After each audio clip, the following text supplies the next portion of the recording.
Good afternoon. Let's talk about visiting Galapagos next summer. It is the perfect time to plan because there are still so many wonderful options for early bird pricing and lots of availability. So we can choose the routes we want, the cabins we want. And so I have put together just an idea of one option for you. Let me share my screen. We'll go through the trip together. Let me know your thoughts. Do the dates work? Would you like a different cruise, maybe a larger ship or a catamaran?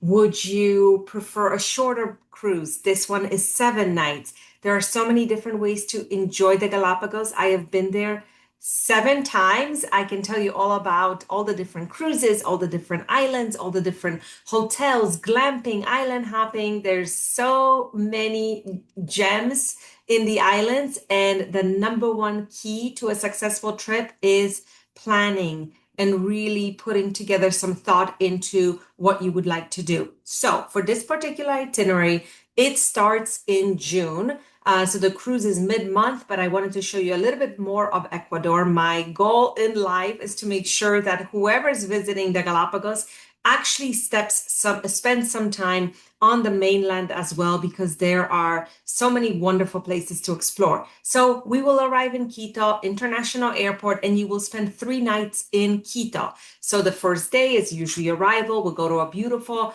traditional hotel, five-star boutique style hotel in the old town.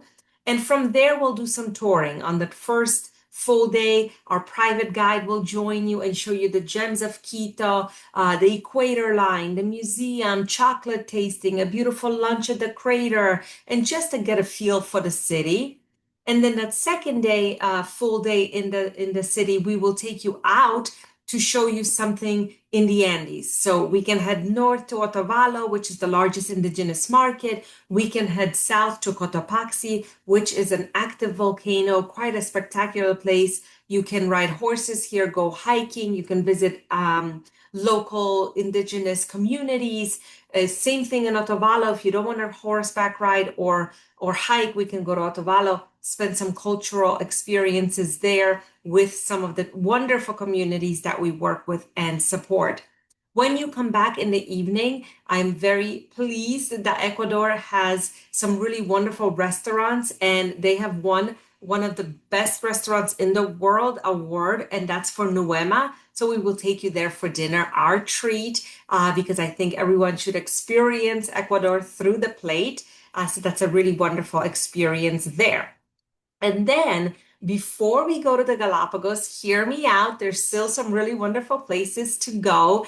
And so I'm going to show you Mashpi. This is a cloud forest. This is a really wonderful alternative to the jungle because you're not roughing it here at all. You don't have to fly. It's just a 2.5 hour drive from Quito, the city, to Mashpi, the cloud forest. But as you see, it's super remote. It is a hub for birders, for lovers of nature. We can do a lot of experiences here, but you stay in a beautiful five-star hotel, air conditioning, beautiful meals included. So you have everything and anything you need. All your meals, all the activities are included, from hikes to their gondola rides to their air bicycle, which I've put some photos here for you so you can get to see what that would look like. And so here's their gondola, and here is the air bike that they have. And it is all about enjoying nature. It is a very sustainable place to explore. You'll be there for 3 nights. All the adventures, soft adventures, are included. Now, what if you are interested in the jungle? Then we can include the Amazon jungle, and that's just a 35-minute flight to Coca, very short flight on a regular jet plane, and then going by boat to one of the beautiful lodges that we have here.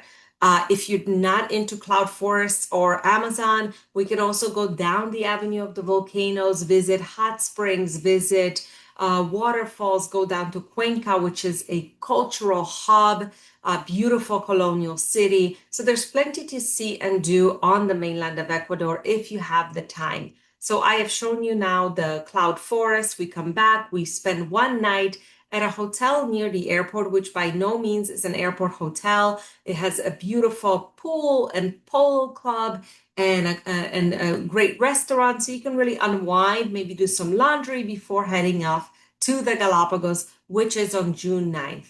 So June 9th, we will take you to the airport, which is just 20 minutes away. That's why I choose this property so you don't have to travel far. And then at the airport, we have a Galapagos assistant. He will walk you through getting your ID cards, your permits, your going through customs, getting your baggage checked, and then put you on a flight 2.5 hours. And we're in the islands. Once you're in the islands, the crew from the boat will pick you up. So the boat I chose for you is the Infinity. The Infinity is one of my favorite boats for many reasons. It holds 20 people.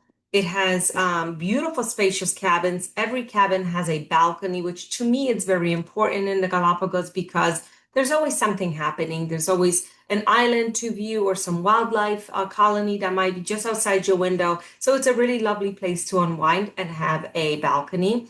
This boat is unique because it has two guides on board. So they split the group of 20 into two small groups of 10, which is the smallest groups on the islands. Majority of the boats, like 90% of the boats, will have groups of 16. So a group of 10 just makes a lot more sense to enjoy. I love the Infinity. I send so many people on it. It's a great crew, great food, great bar. They have a hot tub on board so you can unwind in between the excursions.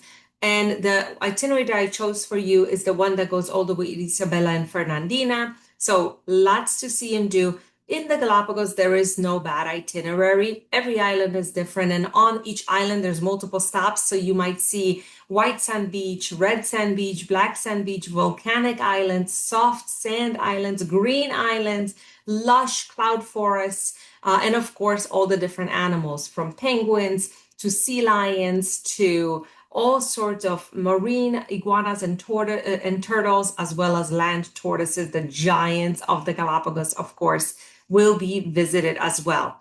So how does the Galapagos work? This itinerary is 7 nights. So you will eat on the boat and you will sleep on the boat. But every day you will get off the boat at least 2 times. You will have an opportunity to get on an island every day for some kind of soft hike, volcano hike, and also an opportunity to get in the water every day for snorkeling, for swimming, for visiting the beaches, for kayaking, stand-up paddleboarding, as much or as little as you want. So here's just some idea of what the islands look like, of what the excursions look like, of what the wildlife looks like. But you will be there for 7 nights. And on that last day, we bring you back to the mainland of Ecuador, most likely to Quito Airport, and you can take your evening flight home. So this particular trip is 15 days long because it includes Quito, the Cotopaxi National Volcano Park, Mashpi Cloud Forest, and 7 nights in the Galapagos Islands. Let me know your thoughts. Does this fit your needs? Does this fit your style? Is it too long? Do you want to add Peru and visit Machu Picchu? Of course, all of that is available. We can go down to Chile, to Argentina, to Brazil. So many opportunities and wonderful places to explore in South America. I'm here to help. Thank you for listening and happy travels.